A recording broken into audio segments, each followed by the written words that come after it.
Wow, mais ñi fa lañu méré 5 buts à 1. En plus, li ci gëna yéme sans Kylian Mbappé comme ni ñu ko gisee nii Mbappé tay bokul ci match bi. Mais il y avait un gars qui s'appelle Gonzalo Garcia. Mais Gonzalo Garcia, quel match de sa part. Triplé le Gonzalo Garcia a réalisé et pas n'importe quel but. Ay but yu rëy doon dugal ay vrai but d'attaquant. Xool leen troisième but bi. Un talonnade magnifique. Reprise de volée bi nak tek caisse. Wàcce enchaîné non mais tay boy bi vraiment il était en feu ay but magnifique la doon dugal mais boy bi est-ce que yaakaaroo leen ni mérité na plus de temps de jeu foofu sa équipe Real Madrid bi en tout cas mu ngi nekk di jox dëgg ñi nga xamante ne ñu ngi ko doon kaasal ñu bëri ñu ngi doon naan Gonzalo Garcia mérité na plus de temps de jeu mérité na di football boy bi nag mu ngi nekk di leen jox dëgg. Voilà les gars, c'est fait, le Real Madrid s'impose 5 buts à 1 contre Real Betis. Le Real Madrid revient à 4 points derrière Barcelone nekkoon nag match boo xamante nii nekkoon match bu ñu doon xaar pour mu ñëw yomb si Real Madrid parce que Betis xam ngeen équipe bu baax la mais Real Madrid gère na ko grâce à un très grand Gonzalo Garcia qui a réalisé un triplé et un but d'Asensio et un but de Ferran Garcia. nekk nag une victoire logique, une victoire méritée. Félicitations aux merengues. mais gars yi maa ngi commencé tiit si Madrid mii de Madrid dafa mel ni fawul de Mbappé blessé Real Madrid jàpp Betis dóor ko 5 buts à 1 wala Betis moo baaxul wala en fait comprendre ma mais Madrid gi ma gis gars yi est-ce que dañoo gis benn xar kanam Madrid. est-ce que nekku ne Noël yi 15 jours yi dañ see profité doon dugg salle en fait di jël ay kii en fait vraiment neexut ba neexut mais Real Madrid dafa nokkut Real Betis jàpp na ko si biir dëkkam biir Santiago tëj ko kaw gi tàng jër stade bi tàng jër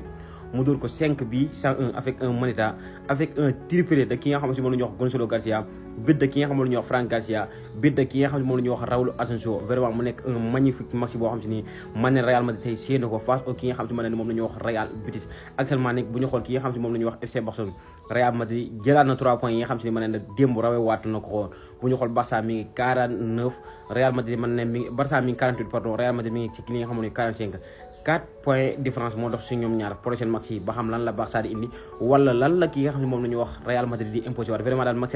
tey daal Real Madrid wane na ne dugg na si beneen année bu bees te dugg si beneen année bu bees est-ce que du indi beneen xar kanam bu bees on y va ñu xool ba xam lan la Real Madrid di imposé. Xabi Alonso dafoo jëndee jàpp la ancien joueur nga joué nga football nga Real Madrid jaar nga fu nekk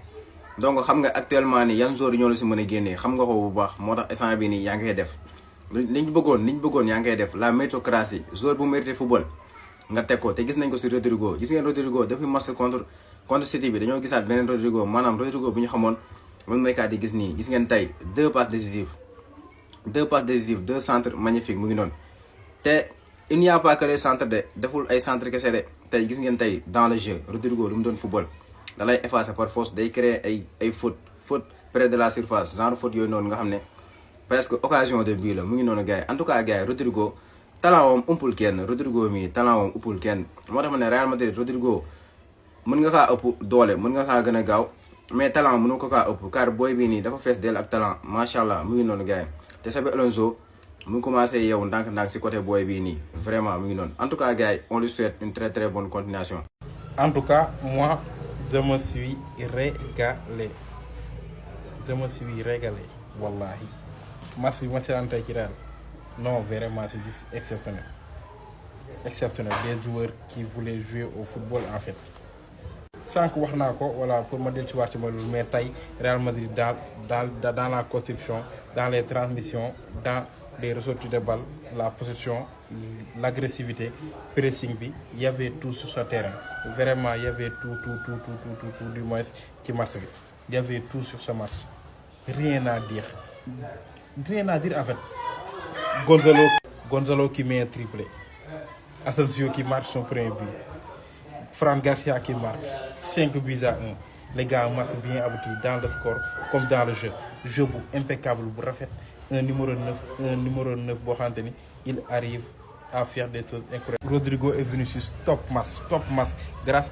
à notre sax Garcia mi nga xamante ni voilà à chaque fois day dikk libérer leen espace fixer défense bi moo xam ne ñoom ñaar dañuy nekk en 1 contre 1 mën a provoquer dribbler indi des passes indi du danger dans la surface de réparation. Le match de Bellingham aujourd'hui rien à dire vraiment Bellingham yi doon wax naan non mënul organiser ça dañ ko bàyyi ci kaw da ngeen a xamul li ngeen wax seetaanu leen ko dootu moom c'est un joueur boo xam ne techniquement il est à l'aise mën na la organiser jeu bi comme il faut te regardez les derniers matchs de Bellingham il est tout le temps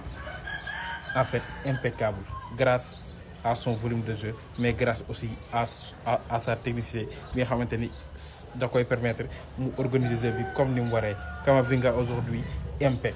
ngir yàlla blessure na arrêté doyal nañ sëkk ci blessure parce que tu nous sors des masterclass.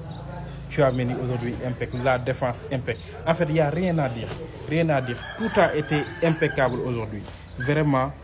si on continue comme ça va être juste extraordinaire. Mais il va falloir mettre Mbappé sur un côté teg booy bu football. Parce que li mu montré nii loolu à chaque fois moom la doon gis te lii doon soxla biir Real Madrid un neuf boo xamante dina permettre à ses coéquipiers de jouer et c'est de ça qu'il s'agit en fait loolu rek lañ soxla. mënu ma def débrief bu xool nag mais après daa wax ci joueurs yi ku nekk li ma gis ci moom su ma delsee damaa war a génn ci kanam léegi. Real de Madrid kañ la gëj a gagné 5 score nii 5-1 non mais yàgg na man je me rappelle même plus franchement on débute l'année 2026 de la plus belle des manières 5 buts à domicile à Santiago face au Real Betis, triplé de Gonzalo Garcia, un but de Asensio et un but de Fran Garcia, amplement mérité. Mais gars yi dama seetlu benn affaire Real Madrid ci 30 premières minutes yi on a joué indi nañu intensité rythme envie pressing mais ba ñu dugalee après dañoo xaw a wàññeeku regresser tuuti niveau bi wàcc bàyyi adversaire bal bi loolu mooy suñu problème te loolu dafa war a dañ Real Madrid dafa war a bañ di gaaw suur quoi Real joueurs yi dañoo gaaw suur trop xaw ma entraîneur moo leen koy conseil wala joueurs yi ñoom ñoo mel noonu wala Ancelotti moo leen yàq ci côté boobu man je ne comprends pas loolu ça doit cesser en fait Real Madrid dafa war a jouer 90 minutes yéeg ci kaw adversaire bi mais pas à chaque fois du jouer bloc médian di taxaw di xaar adversaire bi pour récupérer balle pour mën a jouer transition rapide mais non Rodrigo exceptionnel 2 passes décisives Valverde 2 passes décisives non mais Rodrigo mën na football Rodrigo ses dribbles Bellingham aujourd'hui tey sur les récupérations de balles Bellingham mais quel joueur volume de jeu formidable gars yi mais suñu milieu terrain bi n'empêche manqué na technicité quoi parce que boo leen xoolee côté fin bi 20 dernières minutes on a souffert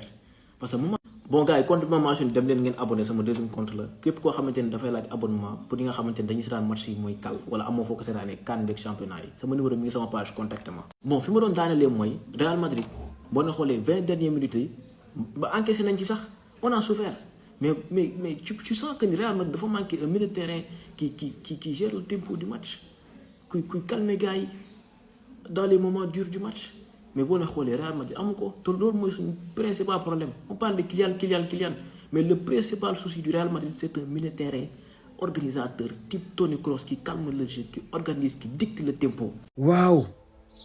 mais Gonzalo Garcia mais téye kii yow Mbappé dafa blessé ñun ñu espérer na waa tey Real Madrid Mbappé blessé na sans Mbappé duñ gagné yow nga ñëw taxaw bëgg a taxawaayu Mbappé gis nga booy bu ñu fondo sa bëri sew yi ngay mel ne Sinwaa booy yaa ngi may bëgg a soof nag pour monde club ba ñëwoon nga fa jël fa meilleur buteur ñu jàpp ne fa la yem tey nga ñëwaat blessure Mbappé bi si nga bëgg a profité booy gis nga bu ñu fontoo mais vraiment ni wax mais quel joueur Real Madrid jàpp na Betis door ko 5 buts à 1 vraiment un manita d'espagnol mais avec un triplé de ki nga xamante si moom la ñuy wax Gonzalo Garcia vraiment mu nekk loo xam si ni su ma juumul ñi nga xam si ñoo ko doon demande tey am na réponse ki nga xam si mën ne moom la ñuy wax je pense que Xabi Alonso ñu bëri surtout ki nga xam si moom la ñuy wax l'enfant noir nañ ci insister à chaque fois daf daan wax Real Madrid nañu wuti ji neuf ndax avec ñi nga xam si moom la Real Madrid di footballé mënut a gagné wala mënut a gagné match yu mag yi sans numéro 9 ndax dañuy gis ne Mbappé malgré que moom lañ teg numéro 9 mais positionnement ci numéro 9 bi day des avec ki nga xam ne ñoo wax Gonzalo Garcia à chaque fois gars yi jël nañ bal bi xam nañ fan la war a taxaw ndax lan ki nga xam si moom la ñuy wax Gonzalo Garcia man ne mi ngi nekk un 9 pour deuxième but bi nga xam si ma ne dugal na ko avec passe de ki nga xam ne moom la ñuy wax Federico Valverde jamono ji moo jaaxal ñëpp mais troisième but ba ginnaaw bi nga xam si ma ne Valverde coppati na ko ba mu ko tegee ci poitrine bi lan la wax bal bi bul àgg suuf dama ko bëgg a voler mu dem vraiment si poitrine bi la ko teg avant muy àgg suuf mu bule ko mu ne mu dugg mu nekk un magnifique but bu wax dugal na ko ñu wax foofu noonu përeegun beneen but bi nga xam si mën na ko moom la ko Arda Güler passe si 80 nanga minutes yi Arda bu mu ñëwee presque dugg surface bi gis na ne mi ngi ñëw mu tëbal ko gis nga but bi nga xam si noonu façon bi nga xam si noonu la ko dugalee vraiment un triplé première titularisation si 2025 bi première ci lipiram te daal ki nga xam ne ñoo ko Gonzalo Garcia daal avec blessure de Kylian Mbappé mën na ne actuellement ni mi ngi ci profité même sax ginnaaw bi nga xam ne dugal na triplé même Mbappé mi ngi ci kaw li nga xam ne ñuy wax tribune bi mais mi ngi koy applaudir kontaan na ci avec pression ki nga xam si moom la ñuy wax Gonzalo Garcia. Non mais ce gosse il est exceptionnel Non, mais c'est ça qu'on appelle un finisseur, un vrai buteur, un renard de surface. Clinique, chirurgical devant les buts. T'es pas content, triplé de Gonzalo Garcia. Triplé. Triplé homme du match. C'est amplement mérité. Xabi Alonso na gën a jox confiance boy bi muy football mais il faut pas tout le temps di compter ci benn joueur loolu tamit sonal nañu bu baax a baax te il faut pas blâmer Kylian Mbappé non man loolu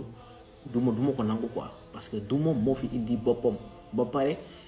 comparer Gonzalo ak Kylian Mbappé de nos jours man dama naan yow xamoo football